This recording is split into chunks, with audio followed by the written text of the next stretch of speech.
Shalom. Bapak Ibu, tema ini kita angkat karena beberapa event kejadian, baik itu dalam percakapan sehari-hari maupun di dalam dialog antar agama, khususnya dialog teologis Kristen Islam, ini sering menjadi perbincangan.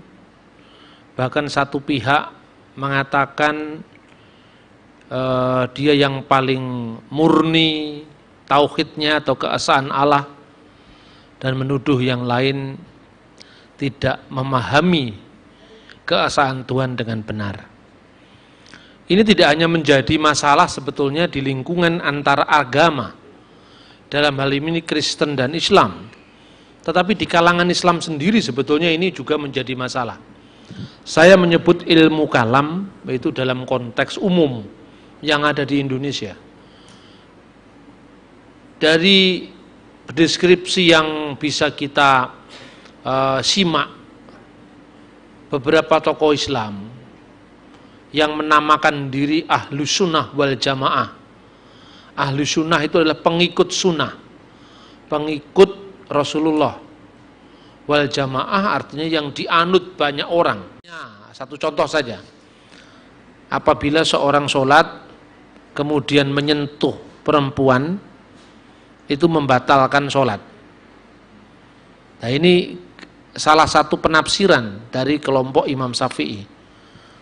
Ketika kita memegang anjing, lebih-lebih ingusnya, itu adalah najis, termasuk najis yang paling berat, najis mughaladzah.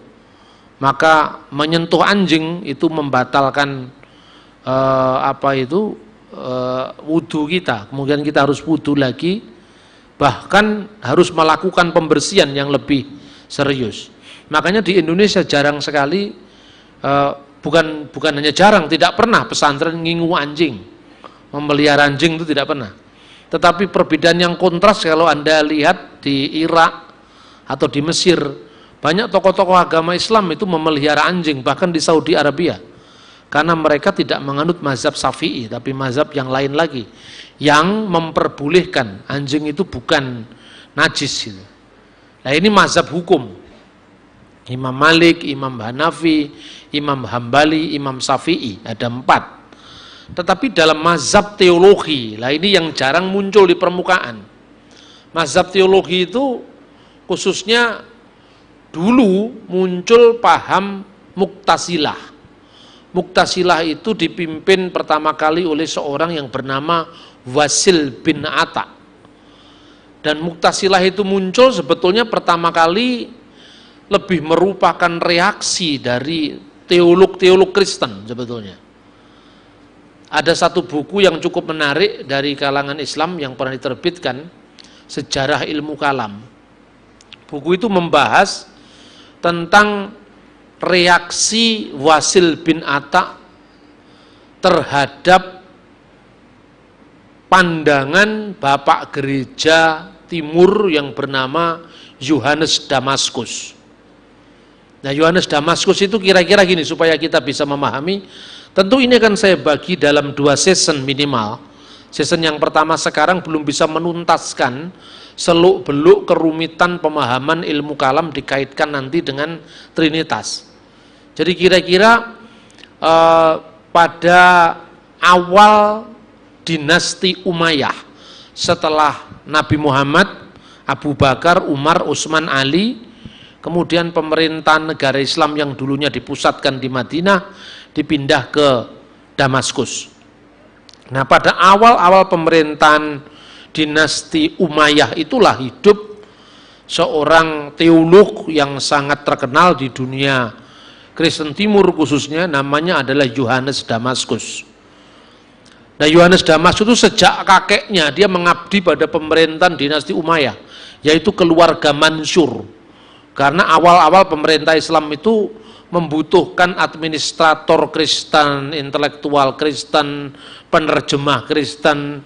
Makanya keluarga Mansur ini mulai dari zaman kakek, anak, sampai cucunya, yaitu Yuhanna Mansur atau Yohanes Mansur ad-Dimaski. Di Indonesia kalau Yohanes itu nggak dikaitkan dengan Mansur. Yohanna Mansur ad-Dimaski, yang meskipun akhirnya dia meninggalkan kehidupan politik, hingar-bingarnya dunia politik, lalu dia menyendiri menjadi seorang rahib atau biarawan di Dir Marsaba di Yerusalem. Itu kelihatan sekali kalau dari atas bukit itu, di biaranya itu harus dinaik karena di atas bukit. Nah, disitulah dia mengakhiri menghabiskan masa tuanya dengan menulis buku, menulis apologetika terhadap kesalahpahaman Islam. Dia menulis salah satu buku yang terkenal, itu namanya De Harsibus, yang artinya bidat-bidat. Lalu di situ dia menggolongkan Islam sebagai salah satu aliran Kristen terakhir yang namanya heresi Kristen, yang menyangkal keilahian firman Allah, karena menurut Yohanes Damaskus dipengaruhi oleh ajaran Arianisme. Berangkatnya dari sana sebetulnya. Arianisme itu pandangan Arius yang menyangkal bahwa firman Allah itu kekal. Ada waktu di mana firman Allah pernah tidak ada. Dan firman Allah ini dikaitkan dengan Yesus sebagai firman yang pada mulanya adalah firman. Firman itu bersama-sama dengan Allah dan firman itu adalah Allah. Nah, kemudian Yohanes Damaskus itu memberikan pertanyaan seperti ini. Jikalau Anda ditanya oleh saudara muslim tentang siapakah Yesus, maka Anda harus menanyakan balik kepada mereka, menurut Al-Quran yang kamu miliki, dengan sebutan apa Yesus itu disebut dalam kitab sucimu sendiri? Saudara muslim pasti akan menjawab, Yesus itu adalah Rasul Allah. Selain Rasul Allah, dia adalah kalimatullah, firman Allah, yang diberikan kepada Maryam dan roh daripadanya. Setelah dia menjawab seperti itu karena mengutip Al-Quran itu sendiri, tanyakanlah kepada mereka, menurut kalian apakah firman Allah itu diciptakan atau tidak diciptakan? Kalau dia menjawab diciptakan, berarti ada waktu di mana Allah ada, firman-Nya pernah tidak ada. Itu berarti bahwa Allah pernah tidak bisa berfirman. Lah kalau Allah itu pernah tidak punya firman, berarti Allah pernah tidak maha kuasa. Pertanyaan kedua, kalau seandainya firman itu diciptakan, dengan apa Allah menciptakan? Allah menciptakan dengan firman-Nya. Apabila dia menghendaki sesuatu, dia hanya berfirman jadi, maka jadilah. Dalam Alkitab dikatakan jadilah terang, maka terang itu jadi. Lah kalau firman-Nya diciptakan, dengan firman mana ia menciptakan firman itu tadi? Begitu juga roh. Lebih dahulu mana antara Allah dan rohnya? Kalau dijawab lebih dulu Allah, berarti rohnya pernah tidak ada. Selain wujudnya sudah ada, rohnya belum tidak ada. Berarti Allah pernah mati, karena pernah tidak memiliki roh. Nah, tetapi kalau dijawab itu lebih dulu rohnya, lalu rohnya siapa? Kira-kira seperti itu. Maka kalau dia menjawab firman dan roh Allah itu sama kekal dengan Allah, kalau begitu kamu percaya dengan Tritunggal, itulah Tritunggal yang kami imani. Kira-kira seperti itulah argumentasi Yohanes Damaskus. Kemudian Wasil bin Atta, itu pendiri aliran Mu'tazilah, itu kemudian menyangkal, karena kalau kita menganggap Quran itu bukan makhluk, kalau kita menganggap Quran itu tidak diciptakan, berarti ini sama aja dengan Kristen, katanya gitu. Orang Kristen mengatakan firman tidak terciptakan karena Allah menciptakan dengan firman-Nya. Kalau kita lihat Quran secara fisik, itu memang diciptakan karena apa itu, kertasnya itu bikin pabrik, huruf Arab itu berkembang, sesuatu yang berkembang diciptakan. Kan begitu kan? Tetapi di balik yang tidak diciptakan itu, Quran itu adalah firman Allah yang kekal bersama-sama dengan Allah, karena Allah tidak mungkin pernah ada tanpa firman-Nya. Dan kira-kira seperti itu. Nah, argumentasi ini akan segera mudah ditarik untuk membela iman Kristen. Loh, kalau kamu sendiri bisa mengakui Quran itu nggak diciptakan, padahal Quran itu kertas. Kertas itu dari pabrik kertas, dari pabrik leces atau daripada larang. Apa sulitnya kamu menerima firman menjadi manusia? Loh, Yesus kan mati loh, kertas kan bisa terbakar juga. Kira-kira seperti itu. Maka Basil bin Atta mengatakan bahwa Quran itu tercipta. Duh, lalu bagaimana ketika Allah mengatakan Allah menciptakan dengan firman-Nya? Sesungguhnya yang disebut firman, yang disebut kudrat, yang disebut irodat, itu adalah zat Allah sendiri. Itu hakikat Allah sendiri. Tapi kan Quran mengatakan Allah itu punya mata. Mata Allah di segala tempat. Allah mengatakan Tuhan mencipta, Quran mengatakan Allah menciptakan dengan kedua tangannya. Quran mengatakan Allah itu, tangan Allah di atas mereka, artinya pertolongan Allah di atas mereka. Itu berarti Allah punya tangan, Allah punya mata, Allah punya wajah, Allah punya kedua tangan. Kan seperti itu. Maka jawabannya Basil bin Atta, Allah melihat dengan zatnya, dengan hakikatnya. Allah punya tangan, itu maha kuasa dengan zatnya. Allah melihat dengan zatnya, Allah mendengar dengan zatnya, bukan dengan telinganya, bukan dengan matanya, kira-kira seperti itu. Nah, kemudian Asy'ari mula-mula ini menjadi pengikutnya Mu'tazilah. Tetapi lama-kelamaan dia keluar dari Mu'tazilah dan dia mendirikan aliran teologi sendiri yang akhirnya disebut Asy'ariyah, yang nanti digabung dengan namanya Al-Maturidi, ya. Maturidi itu pandangan teologisnya tidak jauh berbeda dengan Asy'ari, kemudian disebut Ahli Sunnah wal Jamaah. Nah, kira-kira gaung perdebatan ini menggambarkan paralelisasinya dengan ketika gereja menghadapi Arius. Arius itu seorang imam dari Iskandaria yang mengajarkan bahwa Yesus itu lebih rendah dari Allah Bapa. Karena apa? Yesus itu ciptaan Tuhan, ciptaan Allah. Padahal Alkitab dengan tegas mengatakan Yesus itu firman Allah, dan firman itu yang menciptakan segala sesuatu. Tidak mungkin firman itu tercipta. Nah, makanya kemudian dihadapi oleh sebuah konsili atau muktamar besar yang diadakan di istana musim panasnya Konstantin, Kaisar Roma saat itu, yaitu di kota Iznik, sekarang namanya, waktu itu namanya Nisea. Di sanalah kemudian dirumuskan yang namanya regula fide atau kanun al-iman, atau pengakuan iman panjang, yang berbunyi nu'minu bi ilahin wahid, aku percaya kepada Allah yang esa, Bapa yang maha kuasa atas segala sesuatu, yang menciptakan segala sesuatu, baik yang kelihatan maupun yang tidak kelihatan, dan percaya kepada satu Tuhan, yaitu Yesus Kristus, anak Allah yang tunggal, yang lahir dari Bapa sebelum segala zaman, Allah dari Allah, terang dari terang, Allah sejati dari Allah sejati, dilahirkan tidak diciptakan. Kenapa dilahirkan? Firman itu sebelum Allah menyatakan diri melalui sang firman. Jadi tidak seorang pun pernah melihat Allah, Yohanes pasal 1 ayat 18. Tapi anak tunggal yang di pangkuan Bapa, dialah yang menyatakannya. Apa maksudnya anak tunggal yang di pangkuan Bapa? Firman Allah yang bersama-sama dengan Allah, dan firman Allah itu adalah Allah. Yesus sudah ada sebelum Abraham. Yesus sudah ada sebelum langit bumi tercipta. Karena apa? Sebagai firman Allah, Yesus mencipta semuanya, kan gitu kan? Nah, itulah sebabnya maka dilahirkan. Ketika firman itu keluar dari wujud Allah, seperti pikiran saya keluar dari diri saya menjadi kata-kata. Sebelumnya kata-kata saya, pikiran saya sudah ada bersama dengan diri saya. Keluarnya pikiran saya dari diri saya ini tidak sepertinya keluarnya benda dari benda lain. Saya bisa mengeluarkan sebanyak mungkin pikiran saya, tapi pikiran saya tidak pernah habis. Firman Allah bisa turun menjadi manusia, tapi firman Allah yang di surga tetap ada. Karena apa?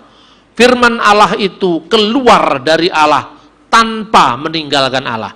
Lu kok bisa? Karena Allah itu bukan bakpao, Allah itu bukan benda, Allah itu bukan manusia yang terikat ruang dan waktu. Allah itu adalah roh, dia bisa hadir di segala tempat? Gampang saja jawabannya. Ketika Arius mengatakan bahwa firman itu diciptakan, tidak mungkin firman itu diciptakan. Maka di akhir diktum Konsil Nisia itu, dan kami percaya pada Roh Kudus, titik. Belum dijelaskan Roh Kudus itu dari mana, hubungannya dengan Bapa atau wujud Allah seperti apa, hubungannya dengan firman atau putra Allah seperti apa. Aku percaya kepada Roh Kudus, titik. Dan kepada orang yang berkata, pernah ada waktu di mana firman Allah pernah tidak ada, atau diciptakan dari ketiadaan, diciptakan dari tidak ada menjadi ada, atau dia memiliki hakikat lain dari wujud Allah, atau dia bisa rusak, atau bisa berubah, bisa bergeser, maka terhadap ajaran yang demikian, gereja yang satu, yang kudus dan yang apostolik mentahrim atau menyatakan semuanya adalah sesat. Itu tahun 325. Jadi jauh sebelum ilmu kalam Islam itu muncul. Nah, akhirnya dalil bahwa firman Allah tidak diciptakan itu kemudian digemakan kembali oleh ahli sunnah wal jamaah, khususnya Imam Asy'ari ketika menghadapi aliran Mu'tazilah yang seperti Arius menyangkal firman Allah itu tidak kekal karena firman Allah itu ciptaan, Quran itu ciptaan. Maka kemudian ada ungkapan, man khola innal Quran makhlukun fahuwa kafir. Barang siapa mengatakan bahwa Al-Quran itu diciptakan, maka dia kafir. Tentu maksudnya bukan kertasnya itu nggak diciptakan, bukan wujud fisiknya nggak diciptakan, karena jelas wujud fisik Quran yang bisa rusak, yang bisa terbakar, yang bisa robek itu bukan hakikatnya. Tapi hakikatnya firman Allah yang terkandung di dalamnya tidak bisa rusak, tidak bisa bergeser, kira-kira seperti itu. Penegasan ini mirip satu sama lain, tapi tentu ada bedanya. Nah, inilah Asy'ari. Kemudian Asy'ari punya pandangan beda dengan Mu'tazilah. Allah itu melihat dengan matanya, tapi tanpa boleh bertanya bagaimana matanya. Allah itu mendengar dengan telinganya, tapi tidak boleh bertanya bagaimana telinganya. Bila kaif wala tasbih. Kita hanya tidak boleh bertanya, kita hanya mengagungkannya, mentransendensikannya, kira-kira seperti itu. Nah, kemudian disusul kemudian oleh ulama berikutnya yang bernama Al-Maturidi. Al-Maturidilah kemudian yang merumuskan dalil as-sifatul laisatil dzat walahiyya ghairuha. Sifat-sifat Allah itu tidak sama dengan zatnya, tapi juga tidak beda dengan zatnya. Tidak sama artinya apa? Berbeda. Tapi juga tidak beda. Tidak beda artinya apa? Sama. Berarti antara sifat Allah dengan Allah itu tidak sama, tapi juga tidak beda. Jadi artinya tidak sama artinya beda, tidak beda artinya sama. Jadi bicara tentang Tuhan memang selalu bulat. Nah, kalau sudah bulat itu kenapa kok nyerang yang lain? Firman bersama-sama dengan Allah. Dan firman itu adalah Allah. Kristen itu membingungkan. Ya sama bingungnya juga. Sifat tidak sama dengan Allah, tapi tidak beda dengan Allah, kan itu kan? Memang antara Kristen dan Islam itu kalau sama-sama jujur, sebetulnya bisa saling paham. Kristen itu kenapa rumit? Karena diajarkan maka rumit. Kalau Islam nggak rumit kan, nggak pernah diajarkan. Syahadat Islam itu kan cuma dua, asyhadu alla ilaha illallah wa asyhadu anna Muhammad Rasulullah. Sesungguhnya aku bersaksi bahwa tidak ada ilah lain selain Allah, dan sesungguhnya adalah Muhammad adalah utusan Allah. Titik, sudah. Islam langsung kalau begitu ngomong begitu. Tidak dijelaskan bagaimana antara Allah Maha melihat dengan apanya. Allah menciptakan dengan dua tangan, apa tangannya Allah sama dengan tangannya Petro, klawe-klawe begini kan nggak sama. Itu pun sampai sekarang menimbulkan perdebatan yang sengit. Berita yang paling akhir adalah ketika penerbitan Al-Quran oleh Majelis Mujahidin Indonesia. Majelis Mujahidin Indonesia itu menuduh Departemen Agama telah melakukan sekian ribu kesalahan penerjemahan Quran yang menyebabkan umat Islam Indonesia menjadi teroris. Yang disalahkan katanya Departemen Agama. Nah, padahal sebenarnya yang teroris ya Majelis Mujahidin itu bukan Departemen Agama kan. Tetapi saya berpikir apa hubungannya kok sampai Departemen Agama disalahkan? Karena apa? Departemen Agama khususnya pada penerjemahan pertama zamannya Pak Mukti Ali itu menerjemahkan ayat-ayat tangan Allah, mata Allah, wajah Allah itu apa adanya. Karena menganut aliran Asy'ari tadi. Setelah Imam Asy'ari, Al-Maturidi, setelah Maturidi Ibnu Hambal, dia diadili oleh pengadilan pada zamannya dinasti Umayyah. Ibnu Hambal ditanya, apakah kamu percaya bahwa Allah punya tangan? Ya, saya percaya. Kenapa? Karena Quran berkata Allah punya tangan. Tapi kami tidak boleh bertanya bagaimana tangannya. Takon tok dosa. Apakah kamu percaya Allah punya mata? Ya, saya percaya Allah punya mata. Tapi kami tidak boleh bertanya bagaimana matanya. Artinya matanya Allah tidak sama dengan matamu. Kira-kira seperti itu. Kamu percaya bahwa Allah itu menciptakan dengan kedua tangannya? Ya, saya percaya. Tapi kami tidak boleh bagaimana tangannya. Ayat-ayat ini disebut ayat-ayat mutasyabihat. Ayat-ayat yang tidak bisa dicerna dengan akal manusia. Oleh Departemen Agama edisi pertama dibiarkan saja. Yadallaha fauqa aidihim. Tangan Allah di atas tangan mereka. Ditulis saja tangan Allah di atas mereka.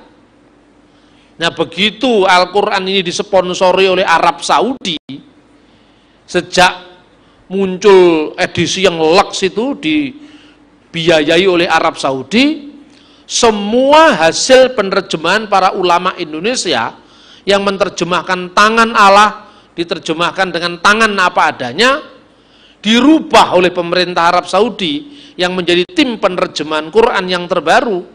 Jadi kata yadallah tidak boleh diterjemahkan tangan Allah, tapi harus Allah menolong atas mereka. Jadi tangan Allah artinya Allah maha menolong. Mata Allah artinya Allah maha melihat. Kira-kira seperti itu. Wajah Allah artinya hakikat atau zat Allah ada di segala tempat. Jadi tidak boleh dikatakan wajah Allah seperti wajah kita, tangan Allah seperti tangan kita. Seperti itu.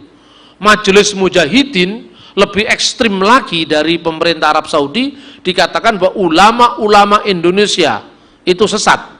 Karena mereka mengartikan tangan kok seperti tangannya manusia, itu akan menunjuk kepada aliran mujassimah di mana Allah diserupakan dengan makhluknya. Sampai hari ini perdebatan itu tidak tuntas.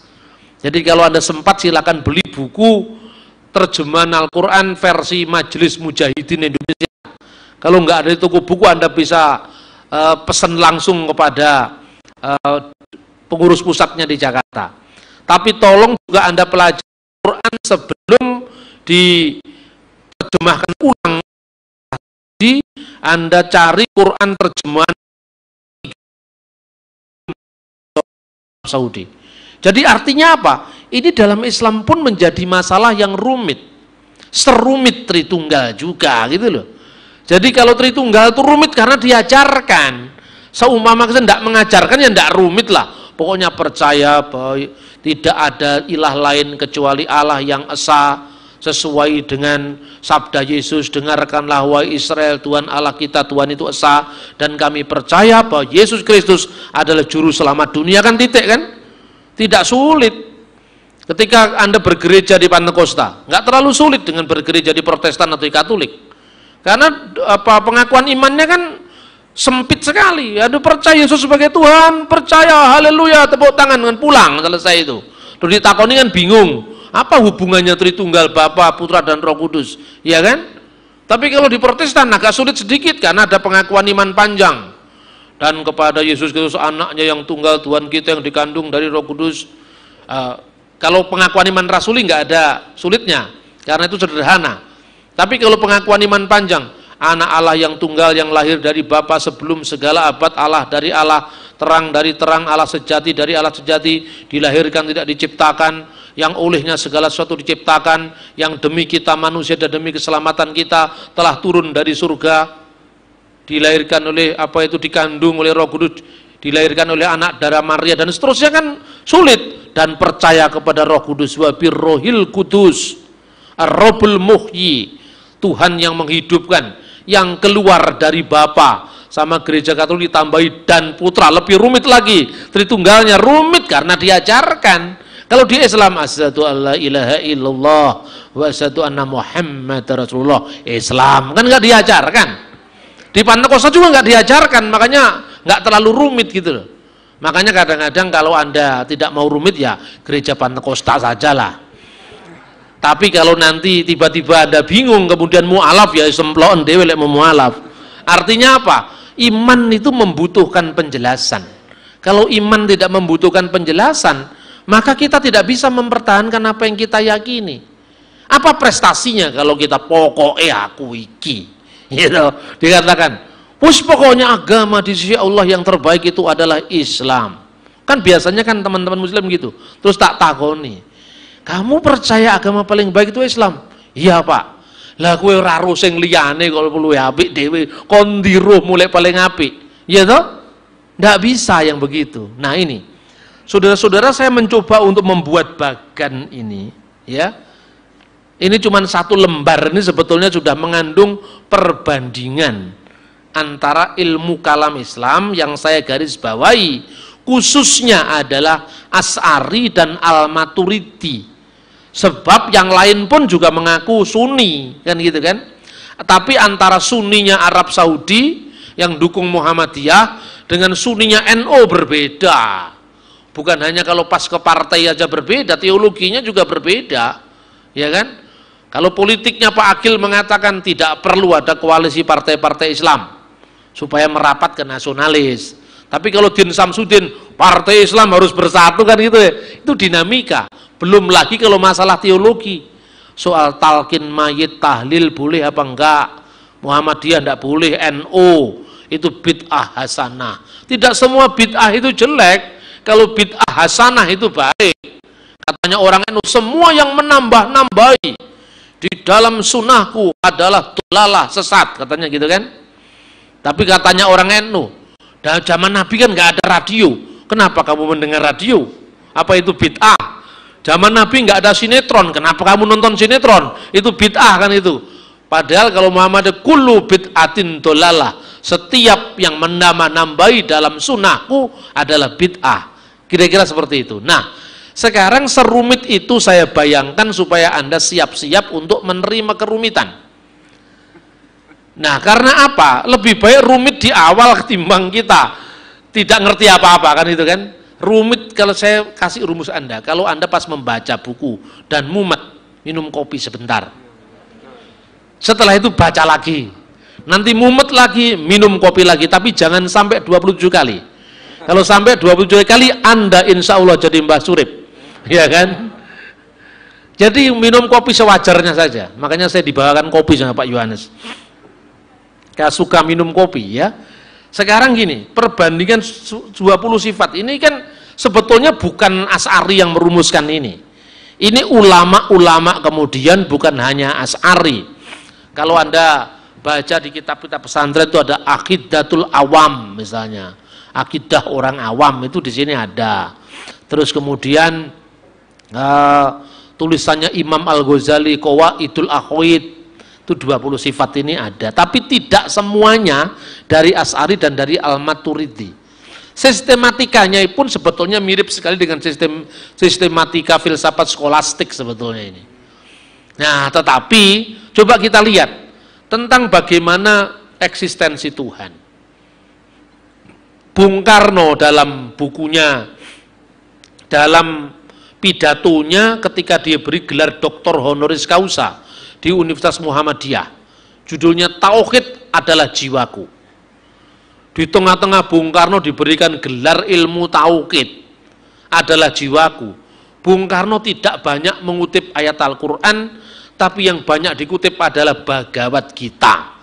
Itu karena Bung Karno memang tidak banyak menguasai Quran, yang dikuasai cerita wayang, khususnya Bhagavad Gita. Coba Anda cari bukunya.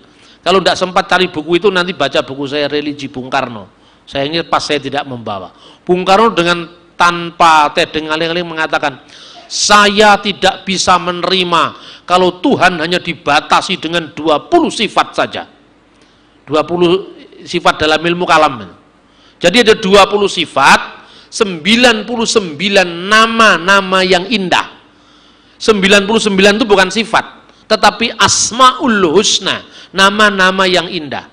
Sifat 20 itu lahir daripada ulama-ulama yang mengikuti Imam Asy'ari dan Imam Al-Maturidi, Imam Al-Ghazali dan seterusnya, lalu disistematikan seperti ini. Kenapa Bung Karno mengatakan saya percaya Tuhan tidak hanya punya 99 nama yang indah dan 20 sifat, karena Bung Karno dipengaruhi oleh agama Hindu, 1000 nama Tuhan. Jadi bukannya 99, 1000 kalau di Hindu itu. Makanya Bung Karno banyak sekali menerima filsafat timur itu. Tetapi coba kita pahami bagaimana para ulama merumuskan. Dan kalau perumusan ini kita terima, sebetulnya mestinya tidak sulit memahami iman Kristen. Jadi gini, pertama, dari sifat 20 itu, ada satu sifat yang dinamakan sifat dzatiyah atau sifat nafsiyah. Apa artinya zat, apa artinya sifat? Dalam zat apa artinya dzatiyah, nafsiyah misalnya. Zat itu jangan Anda samakan dengan zat ilmu fisika, zat padat, zat cair. Jangan seperti itu karena Pak Suradi dulu tidak pernah belajar ilmu kalam, makanya ngawur pikirannya. Dia itu mau membela kekristenan, menyalahpahami Islam. Dari disalahpahami ganti menyalahpahami Islam, itu saya kira juga tidak fair. Orang Pak Suradi mengatakan, coba kalau Allah bagi iman Kristen itu kan roh, dia hadir di mana-mana. Kalau Allah dalam Islam itu kan zat. Nah, zat itu kan ada 3, zat syair, zat padat. Bukan seperti itulah. Maknanya bukan seperti itu. Dia lupa bahwa kata zat dalam ilmu kalam itu sudah dipakai oleh teolog-teolog Kristen Arab sebelum munculnya Asy'ari, sebelum munculnya Al-Maturidi, sebelum munculnya Imam Al-Ghazali. Itu sudah dipakai oleh tulisannya Theodor Abu Qurra. Itu muridnya Yohanes Damaskus. Kemudian sudah dipakai oleh Abdul Masih Al-Kindi sekitar tahun 800 Masehi. Imam Asy'ari hidup kira-kira abad 9-10, tahun 900 sekian sampai tahun 1000 berapa itu Imam Asy'ari. Al-Ghazali meninggal tahun 1111, 111 gampang dihafal. Abad 11, ya kan? Abad ke-8, ke-9 teolog-teolog Kristen Arab sudah bicara tentang zat dan sifat. Zat itu artinya substansi. Zat itu misalnya gini ya, kalau di dalam bahasa Arab penggunaannya ya, dia sendiri, huwa datuhu, himself. Itu diterjemahkan dalam bahasa Arab huwa datuhu atau huwa nafsuhu, dia sendiri, self. Itu adalah dat. Jadi bukan dat dalam ilmu fisika, cair padat itu bukan itu maksudnya. Nah, kemudian sifat yang ada mutlak pada diri Tuhan yaitu dia ada, al-wujud. Jadi 20 sifat itu ditempatkan, yang pertama wujud, artinya Allah itu ada. Lalu dijelaskan sifat keberadaan yaitu sifat nafsiyah atau sifat dzatiyah, yaitu sesuatu yang tidak bisa diterima oleh akal apabila Allah tidak disifatkan dengan sifat ini. Atau bisa juga dikatakan sifat untuk menentukan adanya Allah, di mana Allah menjadi tidak mungkin ada tanpa adanya sifat ini. Hanya satu, yaitu wujud. Wujud itu ada, bukan mawujud. Kalau mawujud itu ya ini kebendaan ini. Kadang-kadang karena orang Kristen itu kan agak tidak akrab dengan bahasa Arab tuh. Saya pernah ngomong tentang ilmu kalam, disalahpahami seorang pendeta. Pak Bambang mengartikan Tuhan itu wujud. Lah semua wujud itu kan eksisten bahasa Inggris, bukan mawujud seperti watu, kayu itu mawujud. Mawujud itu berada secara fisik. Kalau wujud itu artinya keberadaan itu sendiri. Nah, wujudnya manusia kelihatan fisiknya, punya mata, punya hidung, punya tangan, tangannya pun terbatas, ya kan? Makanya ada ungkapan maksud hati memeluk gunung, tetapi apa daya hanya bisa memeluk kursi, kan gitu kan? Itulah artinya apa? Ini keterbatasan wujud manusia. Kalau Allah wujudnya bukan fisik, non fisik. Itulah sebabnya Alkitab mengatakan Allah itu roh. Coba gambarin roh kan nggak bisa. Ya kan, seperti anak Papua, diajari gurunya, suruh gambar. Gambar apa? Ya terserah, gambar apa? Gambar apa namanya, buaya. Dia nggak ngerti gambar buaya. Kemudian gurunya datang, loh si Obed, mana buayanya? Karena gurunya datang, dia coret ini. Mana buayanya? Tadi ada bu, tapi karena ibu datang dia takut buayanya lari, ini bekasnya. Apa itu pengertiannya apa? Kelihatan, apapun kelihatan. Kadal, buaya, tekek itu kan kelihatan. Manusia, tapi Allah itu tidak kelihatan, tapi ada. Karena itu adanya Allah beda dengan adanya makhluk. Pertama apa? Ini sedikit ilmu filsafat. Adanya Allah itu ada absense, ada dengan sendirinya. Tetapi kalau manusia, dinosaurus, kadal, tekek, cecak, itu manusia yang itu namanya ada abs alio, ada karena diadakan oleh Sang Maha Pengada. Ini baru satu seri ngomong ada ini, ya kan? Memang semua ini kan lahir dari permenungan filsafati. Jadi sebetulnya adanya Allah itu berbeda dengan adanya makhluknya. Kemudian muncullah sifat salbiyah. Ini saya bercerita tentang ilmu kalam Islam dulu, nanti kita bandingkan dengan iman Kristen. Maksudnya sifat salbiyah itu sifat yang menolak apa yang tidak layak bagi Tuhan, atau sifat yang digunakan untuk meniadakan sesuatu yang tidak layak bagi Allah. Sifat salbiyah ini ada 5. Satu apa? Kidam. Kidam artinya terdahulu, tidak punya awal. Kemudian yang kedua bakhok, kekal, tidak punya akhir, tidak berkesudahan. Keempat mukhalafatulil khawadis, berbeda dengan ciptaannya, dengan makhluknya. Kelima qiyammuhu bin nafsih, berdiri sendiri. Allah itu kan berdiri sendiri. Dia tanpa tergantung dengan yang lain. Makanya kalau kadang-kadang orang Kristen karena pemahamannya itu kan terlalu letterlah gitu kan, makanya kadang-kadang, kenapa firman Allah menjadi manusia? Ibarat kita dengan ciptaan yang lebih rendah. Kalau kita ingin tahu bahasa semut, kita harus jadi seperti semut. Begitu juga Tuhan. Karena manusia tidak bisa menangkap bahasa Tuhan, maka Tuhan harus menjadi manusia. Terus saya tanya, yang mengharuskan Tuhan siapa? Ya tidak ada Pak lo. Kok harus? Berarti itu bertentangan dengan kedaulatan Tuhan kalau kamu mengharuskan Tuhan jadi manusia. Lo itu kan terserah Tuhan. Tidak ada kata harus untuk Tuhan. Harus itu untuk kita. Harus itu kata-kata guru kepada muridnya. Harus itu kata-kata suami pada istrinya. Harus itu kata-kata ibu pada anak-anaknya. Harus itu kata pemimpin kepada yang dipimpinnya. Tapi kalau mengatakan Tuhan harus jadi semut, yang mengharuskan siapa? Wong Tuhan kok diharuskan? Nah, ini bahasa sehari-hari itu kadang-kadang tidak kita sadari, itu membatasi Tuhan.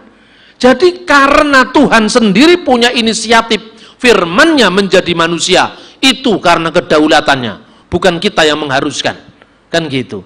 Kemudian terakhir adalah esa. Kalau manusia tadi berdiri dengan yang lain, qiyammuhu bi ghairihi, itu manusia. Dia berdiri karena yang lain. Aristoteles mengatakan manusia soon politikon, manusia membutuhkan orang lain. Karena apa? Manusia itu adalah qiyammuhu bi ghairihi. Tapi kalau Allah qiyammuhu bi nafsi, dia berdiri sendiri tidak tergantung dengan yang lain. Yang terakhir wahdaniyah, serba esa. Perhatikan, semua sifat ini tidak menjelaskan apa hubungannya dengan wujud, tetapi dia hanya mendeskripsikan wujud. Nanti bandingkan dengan Tritunggal. Tritunggal itu bukan sekedar mendeskripsikan Allah, tetapi menjelaskan siapa Allah dan hubungan-hubungannya dengan sifat-sifat tadi, bahkan hubungan-hubungannya dengan ciptaannya. Nanti kan kita lihat. Kemudian setelah sifat salbiyah, yaitu sifat yang mesti ada dan tidak mungkin tidak ada pada Allah, yaitu qidam, baqo, mukhalafatul lil khawadis, qiyamuhu binafsi wadaniyah. Kalau di pesantren dinyanyikan mukhalafatul lil khawadisi qiyamuhu binafsi, itu dihafalkan sama saudara muslim supaya mereka selalu ingat bahwa Allah itu qiyamuhu binafsi, tidak tergantung dengan yang lain, dia berdiri sendiri, bahwa Allah itu berbeda dengan ciptaannya. Maka kalau dikatakan Allah itu yadullah, tangan Allah, jangan kamu bayangkan sama dengan tanganmu. Kira-kira seperti itu kalau ajaran Asy'ari. Kemudian setelah itu sifat ma'ani. Sifat ma'ani itu artinya sifat yang diwajibkan pada zat Allah, suatu hukum dan sifat yang pasti ada pada Allah. Sifat ini terdiri dari 7, yaitu kudrat, kuasa. Kemudian irodat, kehendak. Kemudian ke-9 ilmu atau pengetahuan. Kemudian ke-10 hayat atau hidup. Ke-11 sama atau mendengar. Sifat ke-12 basar atau melihat. Dan sifat ke-13 kalam atau berfirman. Ini sekali lagi yang disebutkan kudrat, irodat, ilmu ini adalah juga deskripsi tentang apa yang diperbuat oleh Allah. Potensi ilahi, energia ilahi, yaitu kuasa, berkehendak, dan seterusnya. Nah, kemudian bagaimana selanjutnya sifat yang ke-14 dan sifat yang ke-20? Ini hanya mendeskripsikan sifat nomor 7 sampai sifat nomor 13. Misalnya kudrat, ka'unnuhu qadiran, keadaannya berkuasa. Kemudian irodat, ka'unnuhu muridan, keadaannya berkehendak. Kemudian ilmu, ka'unnuhu aliman, keadaannya berpengetahuan. Kemudian hayat, ka'unnuhu hayyan, keadaannya hidup. Kemudian sama, mendengar, ka'unnuhu sami'an, keadaannya mendengar. Kemudian basar, melihat, ka'unnuhu basiran, keadaannya melihat. Dan terakhir kalam, berfirman, ka'unnuhu mutakaliman, keadaannya berfirman. Jadi ini tidak menambahkan sesuatu apapun, tapi konsekuensi logis. Karena Allah itu kudrat, kuasa, maka keadaannya berkuasa, bukan keadaannya berdaya, tidak berdaya. Karena Allah itu punya irodat, sifatnya berkehendak, maka unnuhu muridan, keadaannya berkehendak, bukan keadaannya mesti dipaksa oleh orang lain. Seperti dikatakan tadi, Allah harus jadi manusia. Siapa yang mengharuskan Allah jadi manusia? Tidak ada yang bisa mengharuskan Allah, kan? Seperti itu. Nah, bagaimana perbandingannya dengan iman Kristen sekarang? Pernah Pak Hamka bertanya sama Pak Hamran Amri ketika dalam sebuah dialog. Pak Hamran Amri ditanya, jadi menurut Anda, apakah Bapa, Putra, dan Roh Kudus itu bukan berarti Tuhan tiga? Lu tidak. Apa artinya Bapa? Ini sayangnya kurang pas jawabannya Pak Hamran. Dia mengatakan, kudrat kuasa mencipta. Putra itu kudrat kuasa berfirman. Roh Kudus kuasa hayat. Ditanya sama Pak Rasidi, kenapa hanya 3 kalau memang seperti itu? Nah ini saudara-saudara, kenapa hanya 3? Islam 20 aja kurang, masih bersaing dengan Hindu 1000, kenapa hanya 3? Berarti yang paling sempurna Hindu, di bawah Hindu Islam, khususnya Ahli Sunnah wal Jamaah, setelah itu Kristen, kan gitu kan? Karena cuma 3. Islam 20, 99, Hindu 1000, ndak main-main. Mbuh sing ditulis apa pokoknya 1000, ya kan? Apa seperti itu? Tidak. kita harus menjelaskan bahwa kenapa Pak hamba Nabi penjelasannya seperti itu? Karena beliau hanya belajar Islam. Tidak pernah belajar Bapak gereja purba, itu kelemahannya. Maka saya harus katakan sekarang waktunya kita menggali sejarah gereja purba. Jangan puas dengan gerakan Pentakosta abad 20. Kita kehilangan 19 abad sejarah kekristenan. Jangan hanya puas dengan reformasi Protestan. Kita akan kehilangan selama 14 abad pertama kekristenan.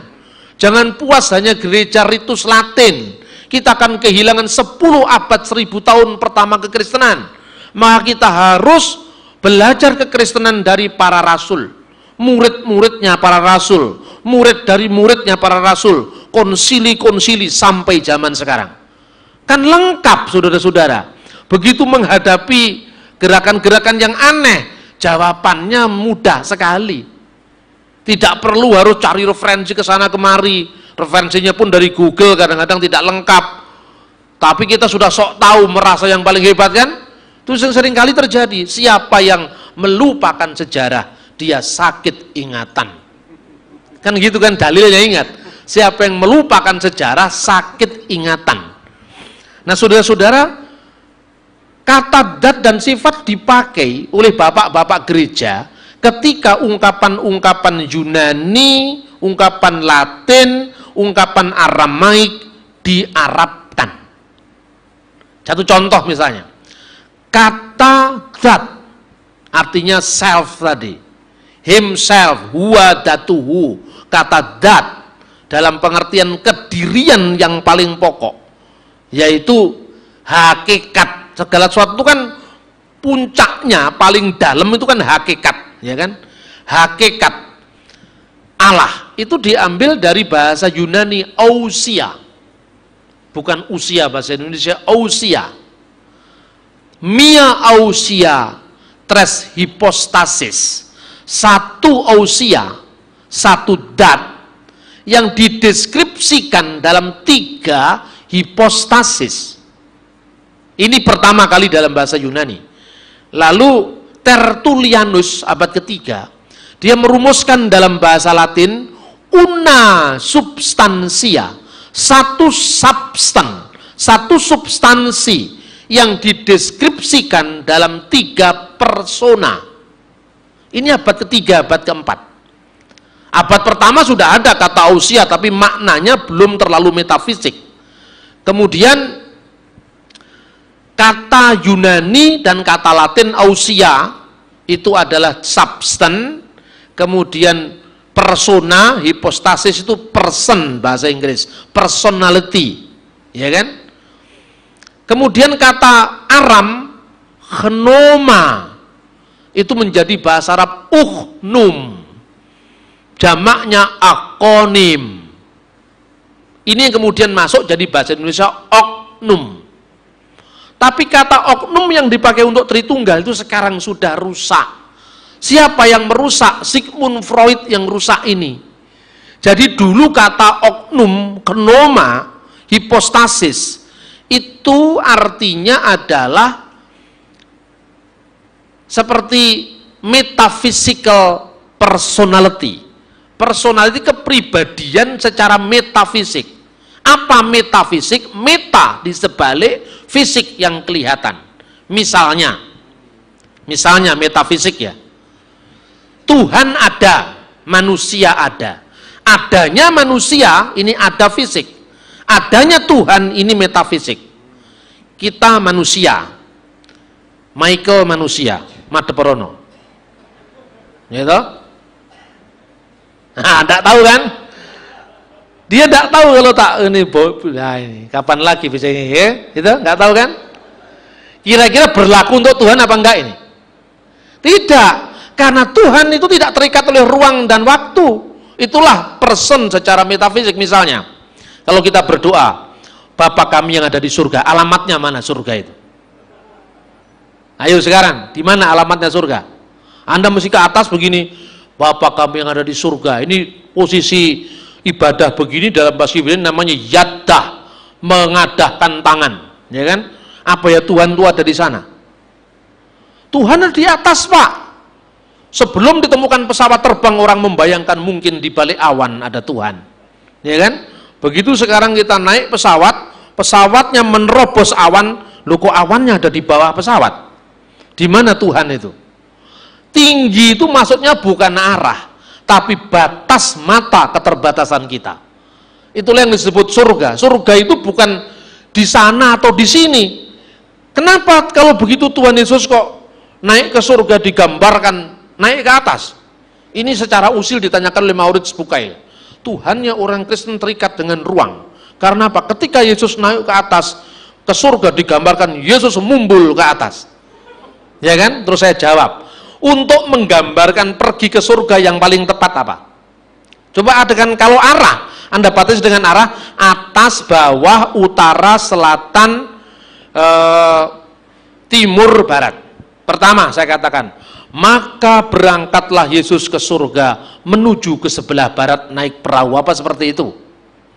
Maka Yesus pergi ke surga menuju ke sebelah selatan. Maka Yesus pergi ke surga menuju ke sebelah timur. Maka Yesus pergi ke surga menuju ke sebelah utara. Enggak cocok semua. Maka pergilah Yesus ambles bumi seperti Raden Ontorjo. Juga tidak cocok. Satu-satunya yang dilihat para murid secara fisik, Yesus naik ke atas. Jadi gambaran ini gambaran keterbatasan mata para murid, bukan gambaran tentang hakikat bagaimana surga itu sebenarnya. Gitu loh cara berpikirnya. Kalau Anda mengatakan misalnya, bagaimana kita bisa menggambarkan Tuhan yang metafisik dan yang fisik. Kalau metafisik, Pak Bambang, sudah sampai mana? Sudah sampai Porong, ini macet saya. Berapa jam lagi akan tiba di Royal Plaza? Oh ya mungkin setengah jam lagi. Dihitung 1 menit, 2 menit. Apa ini berlaku untuk Tuhan? Bapa kami yang ada di surga, benarkah engkau sekarang masih di surga, sedang audiens oleh malaikat-malaikatmu yang kudus? Ataukah sesuai dengan firman-Mu, engkau berada di bait Allah yang kudus di Yerusalem? Lihatlah Bapa, kami sudah kumpul di Royal Plaza ini 200 orang. Lebih daripada syarat minimum kehadiran-Mu. 2-3 orang berkumpul aku hadir. Berapa jam lagi engkau akan datang ke Royal Plaza? Dijemput di mana Tuhan? Ini kan orang yang mencelek otaknya yang bertanya seperti ini. Benar apa tidak? Inilah metafisika. Jadi kalau saksi Yehova menanyakan, Pak, firman itu bersama-sama dengan Allah diumpamakan. Kalau Matius bersama-sama dengan Yohanes, apakah Yohanes adalah Matius? Bukan. Nah sekarang saya mau tanya, firman bersama-sama dengan Allah, bandingkan dengan Matius bersama-sama dengan Yohanes. Yohanes bukan Matius. Firman bersama-sama dengan Allah. Firman adalah, kalau jawabannya orang yang tidak pinter, mestinya ya bukan Allah sama dengan Matius, bukan Yohanes. Ya itu kan ndasmu.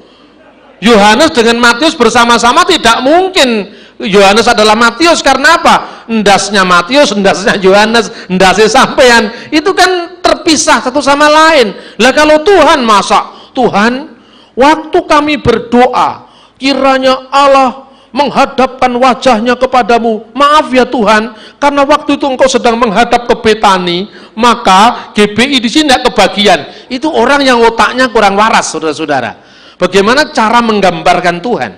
Nah, saudara-saudara, sekarang saya lihat itu yang digambarkan dalam kata persona atau kata hipostasis.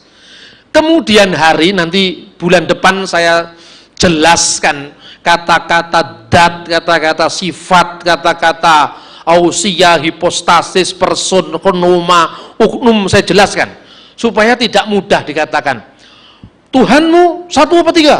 Satu Pak, Allah kita esa.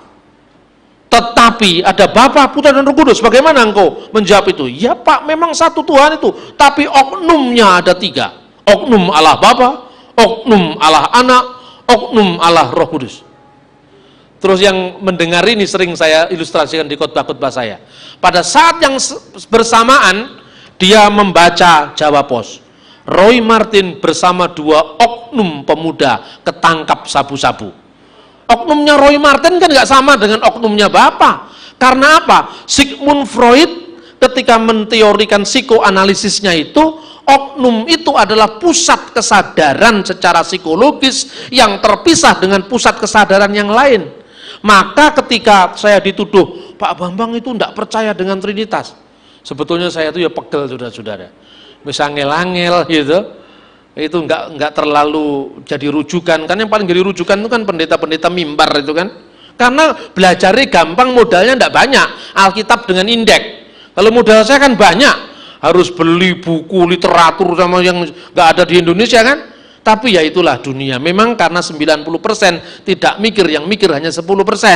Kan gitu kan. Ya saya sadar itu pilihan. Tapi mbok ya kalau enggak tahu jangan macam-macam. Dia tidak percaya dengan Tritunggal, makanya tidak pernah menggunakan kata oknum. Yondasmu itu kalau saya ngomong oknum di pesantrennya ditolak saya. Bukan karena ditolak ini saja saya tidak mau menggunakan kata itu. Kata itu sudah berubah. Anda tidak bisa membaca perubahannya. Pertama itu. Kedua, Bapak gereja sendiri ketika menggunakan kata itu, maksudnya tidak sama dengan maksudmu. Itu loh. Maka orang hanya menghafalkan kata una substantia tres persona. Satu ousia dari 3 person, 3 oknum. Terusannya nggak dibaca. Bagaimana terusannya? Diskresi non separati. Dia dibedakan tapi tidak dipisahkan. Jadi Tritunggal itu nggak pernah dipisahkan satu sama lain. Lah kenapa kamu memisahkan? Terbukti Pak di Injil jelas. Injil mana? Waktu dibaptis. Nah ini kan Yesus dibaptis di Sungai Yordan, ya kan? Roh Kudus dalam bentuk burung merpati di atasnya. Suara Allah dari surga, engkaulah anak yang kukasihi, kepadamulah aku berkenan. Betul itu Tritunggal. Tapi itu Tritunggal ekonomia, Tritunggal dalam karya Allah, bukan Tritunggal ontologis, Tritunggal dalam zat Allah. Karena apa? Yesus yang ada di situ memang cerminan dari firman yang menjadi manusia yang sedang menyelesaikan pekerjaannya dengan dibaptis. Betul. Tetapi wujud inkarnasi firman itu tidak satu dengan Allah. Yang satu dengan Allah, firman Allah yang adalah Allah, itu satu dengan Allah. Ketika firman menjadi manusia, dia benar-benar menjadi manusia dan terpisah dari Allah. Makanya dia berdoa, Eli Eli lama sabachthani. Makanya dia berdoa, Bapakku lebih besar daripada aku. Untuk waktu yang singkat ketika dia menjadi manusia, dia lebih rendah dari malaikat. Roh Kudus. Roh Kudus itu tidak sama dengan burung merpati. Sekalipun dikatakan Roh Kudus berbentuk burung merpati. Itu wujud teofani. Teofani penampakan ilahi. Bukan berarti setiap ada merpati, Anda langsung bawa, itu kita nembak Roh Kudus, kita nembak Roh Kudus. Kan nggak bisa begitu. Karena itu bukan Roh Kudus dalam hakikatnya, tapi perwujudan teofani Roh Kudus. Karena Roh Kudus tidak hanya bentuk burung merpati perwujudannya, dalam bentuk lidah-lidah api. Aneh ya gereja Pentakosta, khususnya GPDI. Lambangnya Alkitab, di atasnya ada api. Kok nggak terbakar Alkitabnya? Sakti sekali Alkitabnya. Kan bukan itu maksudnya kalau Anda terima harafiah. Itu api Roh Kudus, Pak. Jadi bakarnya bakar jiwa, bakar semangat, bakar hidup kita, bukan bakar kertas Pak, Roh Kudus itu. Jadi itu Tritunggal dalam penampakan ilahi, Tritunggal dalam karya Allah, bukan Tritunggal dalam hakikat Allah gitu loh. Maka ketika orang mengatakan, loh Yesus itu Tuhan, ya. Tapi kenapa dia mati? Dia mati dalam keadaannya sebagai manusia, seperti Quran rusak. Bukan firman Allah itu rusak, yang rusak adalah kertasnya gitu loh. Jadi kalau gitu Anda kuasai tuntas, saudara-saudara. Tidak ada itu yang bisa mengumbang-ambingkan kita, tidak ada. Karena itu memang ajaran Bapak gereja, bukan ajarannya orang per orang. Nah, semua deskripsi selanjutnya dari teks ini Anda bisa lihat. Misalnya dalam ilmu kalam Islam dikatakan Allah itu kidam, terdahulu. Apa perbedaannya kekal yang dikekalkan dengan kekal yang tak berpermulaan? Nah, sekarang pertanyaannya, surga itu kekal apa tidak? Kekal kan? Apa artinya kekal? Tidak berkesudahan. Tapi surga diawali oleh waktu apa tidak? Diawali oleh waktu. Tuhan menciptakan surga diawali oleh waktu. Bidadari surga, ini pandangan Islam ini. Kekal apa tidak? Kekal, karena diciptakan untuk seterusnya, keperawanannya abadi. Diciptakan untuk seterusnya, untuk ahli-ahli surga yang beriman, termasuk Amrosi, disemput oleh bidadari surga itu. Gitu. Tapi kalau teks-teks ini nggak bisa dipahami secara harafiah, banyak ulama Islam yang menolak, bukan seperti itu gambarannya. Tapi kan ada aliran Islam yang harafiah seperti itu kan. Misalnya, bidadari surga diciptakan, ini bukan saya bicara Alkitab, ini contoh Quran ya, diciptakan, tetapi untuk kekekalan, berarti dia tidak mati, tetapi diawali oleh waktu. Nah sekarang, roh diciptakan apa tidak? Diciptakan, tapi kekal apa tidak? Kekal, dia kekal tapi diciptakan. Inilah artinya diawali oleh waktu, tapi tidak terbatas. Karena apa? Dia makhluk roh itu loh, termasuk apa setan, malaikat itu kan makhluk roh. Tapi kalau Yesus Kristus bukan makhluk roh. Kenapa? Karena firman Allah. Firman Allah itu kekal apa tidak? Kekal. Seperti surga kekal, seperti singgasana Allah kekal, seperti akhirat kekal, seperti surga kekal. Tapi surga, akhirat, singgasana ilahi diawali oleh waktu. Pertanyaannya, apakah firman diawali oleh waktu? Tidak. Karena apa? Firman yang menciptakan waktu, firman yang menciptakan keberadaan.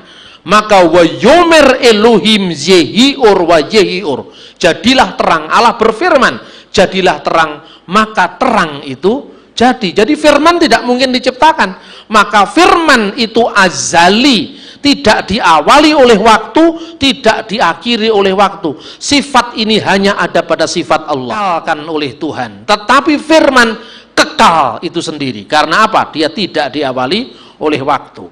Terus kemudian semua teks ini, hormat dan kemuliaan sampai selama-lamanya bagi Raja segala zaman, Allah yang kekal, yang tidak tampak, yang esa, amin.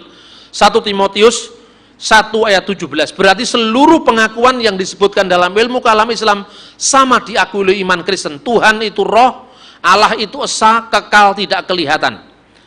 Tidak seorang pun pernah melihat Allah.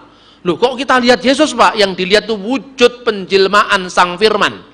Firman itu Allah, sebagai firman dia adalah Allah. Tapi kemanusiaan Yesus bisa mati. Makanya dikatakan dia yang dibunuh dalam keadaannya sebagai manusia. Allah itu roh, artinya apa? Allah tidak terikat oleh ruang dan waktu. Allah itu terdahulu dan terkemudian, tidak ada yang menyerupai dia. Ani rison wa ani akhiron umi bal'ati ain Elohim. Akulah yang terdahulu, akulah yang terkemudian, tidak ada ilah selain aku. Siapakah seperti aku? Biarkanlah ia menyerukannya, biarlah ia memberitahukannya, dan seterusnya. Artinya Tuhan tidak serupa dengan ciptaannya, mukolafatulil khawadis. Ingatlah dari hal-hal yang dahulu dan sejak kekekalan, bahwa akulah Allah dan tidak ada yang lain. Akulah Allah, tidak ada yang seperti aku. Bukankah ini persis sama dengan dalil walam yakullahu kufuwan ahad, dan tidak seorang pun, sesuatu pun yang menyerupai Allah. Nah sekarang wujud jelas. Kalau di dalam Islam hanya dijelaskan wujud Allah, berbeda dengan wujud ciptaannya. Mukolafatul lil khawadis, qiyamuhu binafsihi, wahdaniyah, gitu kan. Tapi apa hubungan wujud itu dengan yang menyebabkan Allah mencipta? Apa hubungannya wujud itu dengan yang menyebabkan Allah memberi hidup atau Allah sumber hidup? Itulah yang dijelaskan dalam Trinitas. Bukan. Kan kodrat kuasa itu adalah merupakan output. Dia akibat. Jadi penciptaan itu adalah akibat, bukan karena sebutan Bapa itu. Bapa itu artinya sang wujud yang esa. Dan Bapa itu bukan zat. Bapa itu wujud. Maka dikatakan ousia, una, substansia atau mia. Ousia, satu hakikat, yaitu hakikat kealahan. Yang dideskripsikan dalam tes hipostasis. 3 hipostasis apa? Hipostasis sebagai wujud. Oknum, asal bukan oknum secara psikologis seperti Roy Martin tadi, Tapi oknum dalam pengertian metafisik tadi ya. Persona Bapa adalah persona yang menuju kepada wujud ilahi. Putra menuju kepada sebutan bagi Allah yang mengandung sifat-sifat yang tidak hanya berkata-kata. Jadi mari kita lihat sekarang kenapa kata Allah itu dikenal segala sesuatu lewat firman-Nya. Kita akan melihat pada halaman keempat. Halaman keempat ya. Halaman 3. Ini minta maaf kalau saya harus katakan bahwa halaman 2 dulu. Memra atau logos ya. Ini memang agak sulit baca, agak sabar, makanya saya juga sampai berdiri supaya kalau saya ngomong dengan ekspresi Anda bisa nyantol. Tapi kalau saya ngomong dingin kan Anda ngantuk kan. Nah ini memang karena ngomong sulit itu memang ekstra energi ya. Memra, logos, kalimah. Coba. Memra kalau kita bandingkan dengan ilmu kalam Islam, logos atau memra tidak hanya berarti kata-kata. Jadi firman itu bukan sekedar berfirman artinya, tapi lebih daripada kata-kata. Coba kita lihat. Atau firman verbal ilahi yang mencipta, tetapi juga mengandung kekuasaan, kehendak, pengetahuan, dan perkataan. Jadi lengkap. Seperti dibuktikan oleh Thomas Soknesi. Ada kesejajaran penggunaan logos, memra, dan kalimah dalam Al-Quran yang juga diterapkan bagi Isa Al-Masih. Sekarang kita melihat logos dipakai di mana kata ini. Banyak orang menuduh logos itu diambil dari filsafat Helenisme. Maka prolog Injil Yohanes itu merupakan sebuah himne neoplatonis. Dari ajaran neoplatonisme itu salah besar. Karena kata logos asalnya bukan dari filsafat Yunani, tapi asalnya dari Septuaginta. Misalnya saya tunjukkan terjemahan dari Mazmur 33 ayat 6. Bidafar Yahweh samayim naasu ubirwah piu kalsefam. Dengan dafar Tuhan, dengan firman Tuhan, semayim naasu, langit telah diciptakan, dan dengan roh dari mulutnya, nafas dari mulutnya segala bala tentaranya. Kata bidafar Adonai diterjemahkan to logo to kurio, dengan firman kurios, dengan logosnya kurios, langit telah diciptakan, dan seterusnya. Kemudian koh amar Adonai Elohim ha asmot ha elehine ani meni wakim ruah fihitem. Beginilah dafar logos Tuhan Allah kepada tulang-tulang ini. Aku memberi nafas hidup di dalammu supaya kamu hidup kembali. Yeskiel 37 ayat 4-5. Jadi dafar atau logos dalam kedua ayat di atas digambarkan sebagai sabda Allah yang berkuasa menciptakan, ingat berkuasa, kodrat, menciptakan, membangkitkan sesuatu yang sudah mati, sama seperti diekspresikan oleh kata logos atau kalimah dalam bahasa Arab. Kita lanjutkan pada halaman 4 ya. Logos atau dafar sama dengan firman kreatif, firman yang mencipta, yang menyatakan kehendaknya dan ilmunya. Dan berfirmanlah Allah, hendaklah ada terang, maka terang itu ada. Kata firman di sini adalah emer, dixit quo deus dalam bahasa Latin, vulgata. Di sini digunakan emer, emer ini paralel dengan bahasa Aram memra dan paralel dengan bahasa Arab ammar. Maka telah ditegakkan langit bi amrihi, dengan amarnya. Amar, emer, memra dalam bahasa Aramaik. Jadi firman ini atau logos ini bukan sekedar bentuk suara yang terdengar, namun dalam bentuk pikiran atau kehendak yang bukan hanya didorong oleh pertimbangan terhadap sesuatu, melainkan refleksi dari esensi keseesaan dalam hipostasis ilahi atau persona ilahi. Memra atau logos berdiam kekal dalam Bapa, wujud yang esa, dipahami dan diekspresikan sebagai suatu kesatuan dari kehendak dan pikiran, sehingga untuk konteks Allah yang berbicara, konotasinya kuasanya, kodrat, kehendaknya, irodat, ilmu, dan kalam, firmannya. Jadi logos dalam iman Kristen tidak hanya berarti berfirman atau berkata-kata secara verbal, melainkan mencakup sifat kudrat, irodat, ilmu, dan kalam. Perhatikan bagan ini. Wujud ini adalah Bapa. Logos, kalimah, memra, firman ini adalah putra. Yang hitam ini Roh Kudus, Ruah HaKodes, Ruha de Khutsa, dan seterusnya. Holy Spirit dan seterusnya. Jangan mengkritik saya, Pak Bambang, ini kok gambarnya Bapak dan anak kok lebih kecil dari Bapak. Apakah ini subordinasi? Ini karena keterbatasan gambar animasi saja.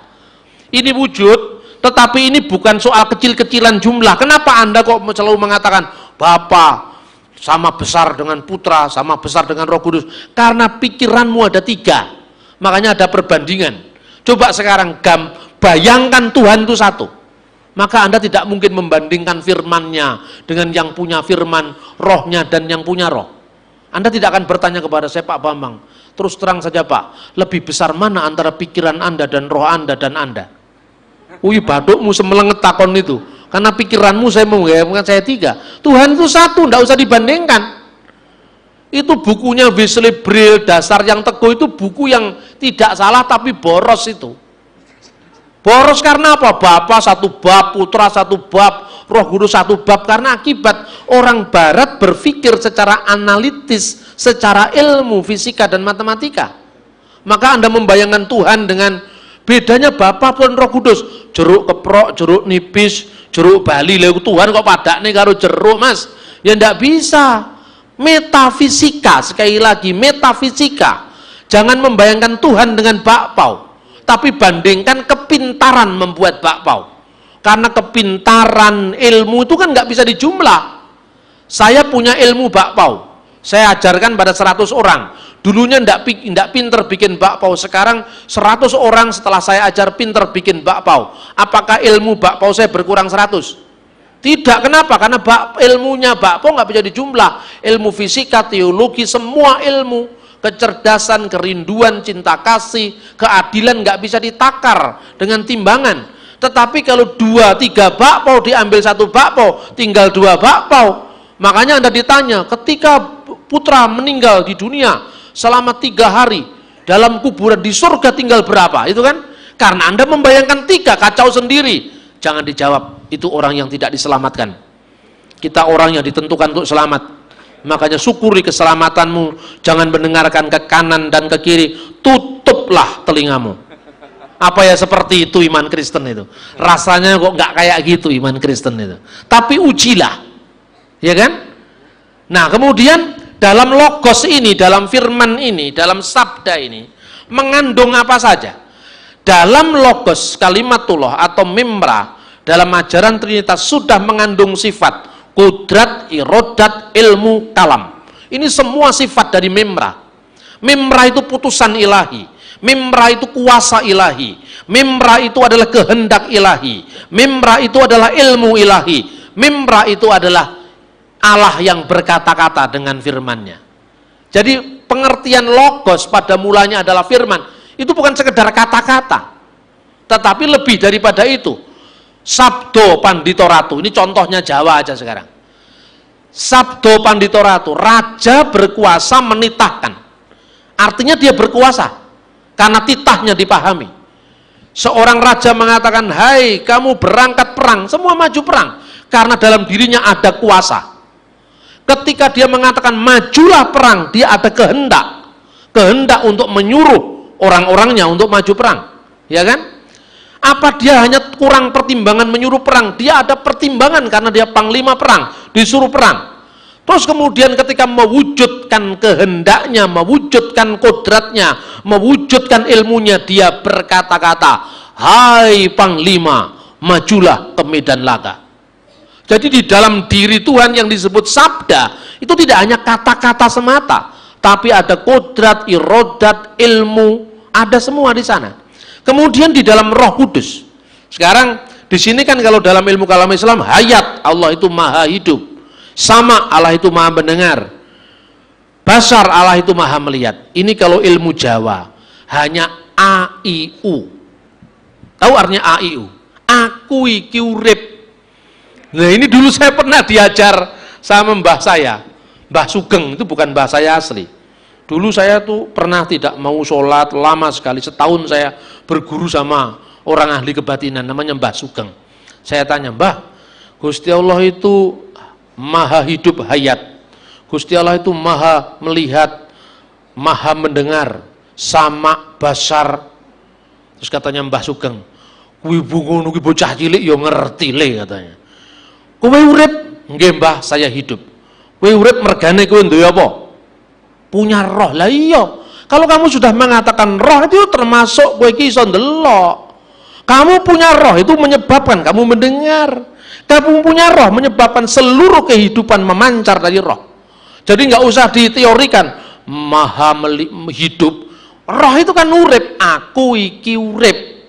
A, I, U. Alif fathah A, alif kasroi, alif dhama'u. Katanya Mbah Sugeng, aku iki urip katanya. Itu artinya apa? Kalau dikatakan roh, ya sudah mengandung.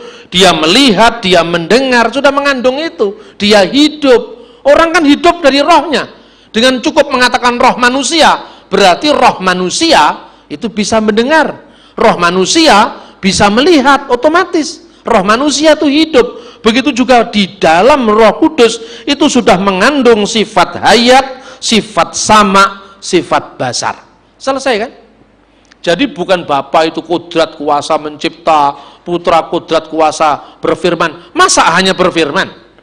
Firman itu kan hanya wujud verbal dari ucapan. Maka saya tidak setuju dengan Profesor Olap Suman, sekalipun beliau guru saya. Beliau mengatakan begini, kata-kata yang tepat untuk diterjemahkan anarki and holocaust, pada mulanya ada logos, itu bukan kalimah tetapi kalam katanya. Nah saya nggak setuju, karena kalam itu hanya kata-kata verbal. Kalama yukalimu itu hanya kata-kata verbal, berkata, tapi kalimah itu lebih daripada sekedar kata-kata. Kita buktikan baik di dalam Alkitab maupun di dalam Al-Quran. Kita melihat sekarang misalnya, apa artinya mimra, sehingga dia mengandung kehendak atau kodrat, mengandung pikiran, ya, mengandung ilmu, mengandung firman atau kata-kata. Karena apa?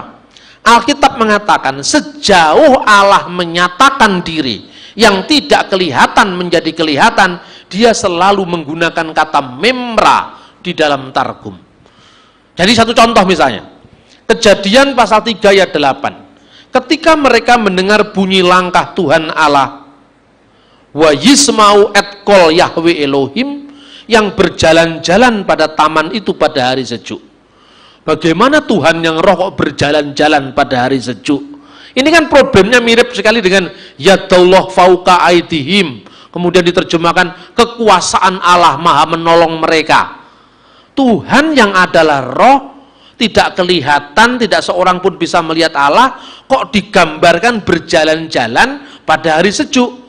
Maka di dalam targum bahasa Aram diterjemahkan ketika mereka mendengar bunyi langkah mimra Tuhan Allah. Jadi sejauh Allah yang tidak kelihatan memperkenalkan diri kepada Abraham, kepada Musa, maka dia disebut dengan mimra. Firman, maka datanglah Tuhan kepada Laban dalam mimpi. Bagaimana Tuhan yang tidak kelihatan dibayangkan oleh Laban? Maka dikatakan mimra min khedem Allah, firman yang bersama-sama dengan Allah datang luat Laban kepada Abraham, kepada Laban. Maka jelas bahwa ungkapan firman itu bersama-sama Allah mengingatkan pada idiom targum mimra min khedem Allah, firman yang bersama-sama dengan Allah. Dan firman itu adalah eksplisitasi dari pernyataan sepanjang ayat-ayat Alkitab, sebagaimana terbukti dari terjemahan targum bahwa Allah, ketika Allah menyatakan diri sebagai manusia, di situ kata Elohim diterjemahkan dengan mimra de Allah, firman Allah. Berarti firman Allah adalah Allah, di pihak lain firman Allah bersama-sama dengan Allah. Yang terakhir, kita lihat bagaimana kesejajaran itu pada halaman 5. Mimra min khedem alaha kei ho logos, bukan ho tu ho, logos and prostonteon. Mimra de alaha kei theos and ho logos.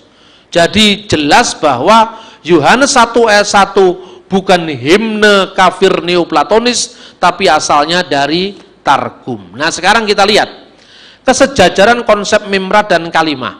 Kalau kata kalam dalam Quran hanya bersifat kata-kata verbal, maka kata kalimah sebanding dengan kata mimra. Misalnya, bahkan adakah bagi mereka sekutu-sekutu Tuhan yang mensyariatkan agama bagi mereka, sesuatu yang tidak diizinkan Allah, jika bukan karena kalimah yang telah ditetapkan, maka dihukumlah di antara mereka.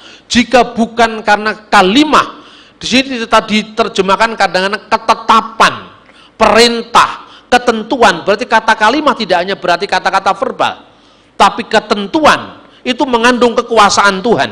Lalu misalnya, tidakkah manusia itu melainkan suatu umat kemudian mereka berselisih? Kalau bukan karena kalimah Tuhanmu yang telah ditetapkan, maka putusan itu akan diberikan di antara mereka. Di sini dikatakan bahwa kalau bukan kalimatun sabaqat min rabbika, ini mirip dengan kata-kata misalnya, sungguh Tuhan yang mengucapkan kipi Adonai diber. Dalam Targum Yonatan diterjemahkan, begitu dinyatakan oleh mimra Tuhan. Yesaya 1 ayat 20, tetapi jika kamu melawan dan memberontak, maka kamu akan dimakan oleh pedang. Sungguh Tuhan telah mengucapkan, sungguh mimra Tuhan telah mengucapkan. Jadi mimra atau anak Allah atau firman Allah bukan hanya kata-kata Allah secara verbal, tetapi juga kodrat Allah, irodat Allah, ilmu Allah, dan kalam Allah. Sementara Roh Kudus tidak hanya berarti dia hidup, tetapi juga seluruh yang berkaitan dengan hidup. Berarti apa? Di situ ada hayat, ada hidup, ada basar, ada maha melihat, ada sama maha mendengar, dan seterusnya.